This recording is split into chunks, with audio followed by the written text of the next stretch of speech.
பரங்கிப்பேட்டை ருஷிகேஷ் பேசுகிறேன். இந்தியாவில் பாராளுமன்ற தேர்தல் நடந்து முடிஞ்சிருக்கு. 52லேருந்து நடக்கக்கூடிய எந்த தேர்தலும் சரியான முறையில் நடக்கணும்னு தான் நான் சொல்லுவேன்.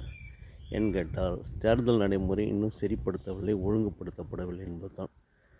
பல பேர் வாக்காளர்களுடைய பேர் தப்பும் தவறுமாக இருக்குது. ஓட்டு போட முடியாமல் இருக்கிறாங்க. இதில் எப்படி 100% ஓட்டுன்னு சொல்கிறாங்கன்னு தெரில. இதெல்லாம் வேடிக்கையாகவும் இருக்குது. இந்த அதிகாரிகள் தான் இந்த நாட்டில் தப்பு பண்ணுறவங்க பூரா இந்த அதிகாரிகள் தான் இருக்கிறார்கள். இந்தியாவில் குடியுரிமை அட்டையை வழங்கி சிட்டிசன் கார்டு அடிப்படையில் பிரஜா அட்டை உள்ளவர்களும் வாக்களிக்க வேண்டும் என்பது கட்டாயம் என்று சட்டம் கொண்டு வரப்பட வேண்டும்.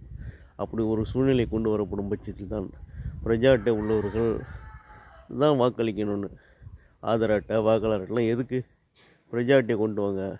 பிரஜா அட்டை வந்துச்சுன்னு சொன்னால் அது ஆட்டோமேட்டிக்காக ஒவ்வொரு சிட்டிசனும் அவன் தன்னுடைய வாக்கை கண்டிப்பாக பதிவு செய்வான். அதோடு மட்டுமா, அந்த பிரஜா அட்டை இருந்தால் தான் சொத்தை வாங்க முடியும், விற்க முடியும், எல்லா காரியங்களையும் செய்ய முடியுன்ற ஒரு நிலையை கொண்டு வர வேண்டும்.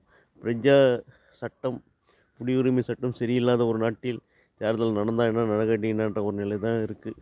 இதை பற்றி நம்ம என்ன சொல்கிறதுக்கு இருக்குது? இதெல்லாம் திருத்தக்கூடிய அறிவார்ந்த தலைவர்கள் இந்த நாட்டில் இல்லை. தேசபக்தி உள்ள தலைவர்கள் யாருமே இல்லைன்றது தான் வேதனைக்குரிய விஷயமா இருக்குது. அந்த காலத்தில் இருந்தாங்க, சுதந்திர போராட்ட காலத்தில். அதுக்கு பிறகு இல்லை. இதுதான் நிலை. இருந்த போதிலும் ஏதோ வாக்களிச்சிருக்கிறீங்க, ஒரு மாற்றத்தை கொண்டு வரணும் நம்பிக்கையுடன் நாம் இந்த தேர்தலுடைய முடிவை எதிர்பார்ப்போம். நன்றி, வணக்கம்.